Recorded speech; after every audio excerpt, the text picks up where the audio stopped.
ଆରେ ଫୁତୁଲୁ, ବହୁତ ଦିନ ହେଲାଣି ଆମ ପେଟକୁ ମାଂସ ଠୁପି ଯାଇନି। କୋଉଠୁ ଯଦି କିଛି ହରିଣ ମାଂସ ମିଳିଯାଆନ୍ତା, ମନ ଭରି ପେଟ ପୁରା ଖାଆନ୍ତେ।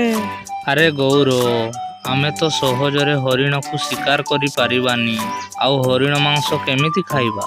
ମୋ ପାଖରେ ଗୋଟିଏ ବଢିଆ ଆଇଡିଆ ଅଛି। ଆରେ କଣ ଆଇଡିଆ କହୁନୁ? ଆରେ ଶୁଣ, ଆଜି ତ ବହୁତ ଖରା ହଉଛି। ଆଜି ତ ହରିଣ ମାନଙ୍କୁ ବହୁତ ଜୋରରେ ପାଣି ଶୋଷ ଲାଗିବ। ହରିଣ ମାନେ ଯେତେବେଳେ ନଈକୂଳକୁ ପାଣି ପିଇବା ପାଇଁ ଆସିବେ, ସେହି ସମୟରେ ଗୋଟିଏ ହରିଣକୁ ମାଡ଼ି ବସିବା। ଆରେ ବଢିଆ ଆଇଡିଆଟିଏ କହିଛୁ ତ। ହଉ ଚାଲ, ନଈ କୂଳରେ ଲୁଚିଥିବା।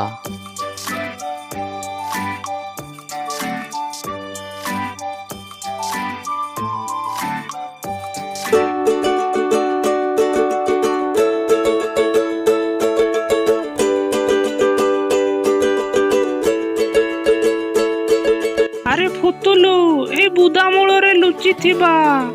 ହରିଣ ମାନେ ଆସିଲେ ଧରି ପକେଇବା। ଆବେ ଚୁପ୍, ଧରି ପକେଇବା ନାହିଁ, ପୁରା ମାଡ଼ି ବସିବା। ତାପରେ ଗୁମ୍ଫା ପାଖକୁ ନେଇ ରୋଷେଇ କରି ଖାଇବା। ଆରେ ରୋଷେଇ କିଏ କରିବ? ଏବେ ରୋଷେଇ ମୁଁ କରିବି। ତୁ ଭଲ ଭାବରେ ରୋଷେଇ ଜାଣିଛୁ ତ? ଆରେ ମୁଁ ବଢିଆ ରୋଷେଇ କରି ଜାଣିଛି, ତୁ ବ୍ୟସ୍ତ କାହିଁକି ହଉଛୁ? ଏବେ ହରିଣ ମାନେ ପାଣି ପିଇବା ପାଇଁ ନଈ କୂଳକୁ ଆସିବେ, ତୁ ଜଲ୍ଦି ଲୁଚି ପଡ। ହଉ ଠିକ ଅଛି, ଲୁଚୁଛି।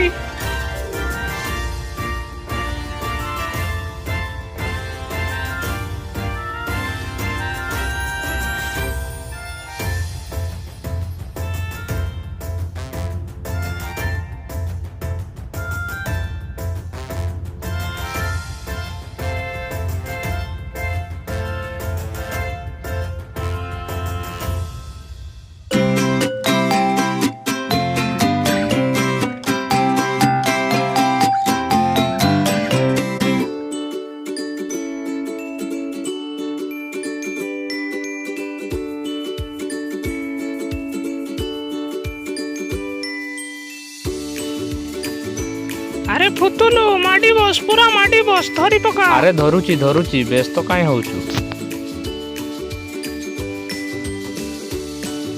ଆରେ ଗୌର, ବାଘ ମାମୁଁକୁ ଡାକିଛୁ ନା ନାହିଁ? ଆରେ ଏଇ ତ ବାଘ ମାମୁଁ ଆସିଲେଣି। ଆରେ ତୁ ହରିଣ ମାଂସଟା ଭଲ କି ରୋଷେଇ କରିଛୁ ତ? କଣ ହରିଣ ମାଂସ? ହରିଣ ମାଂସ ଶୁଣିକି ମୋ ପାଟିରୁ ଲାଳ ଗଡ଼ିଲାଣି। ଜଲ୍ଦି ମୋ ପାଇଁ ଖାଇବା ବାଢ଼। ଆଜି ମନ ଭରି ପେଟ ପୁରା ସମସ୍ତେ ହରିଣ ମାଂସ ଖାଇବା।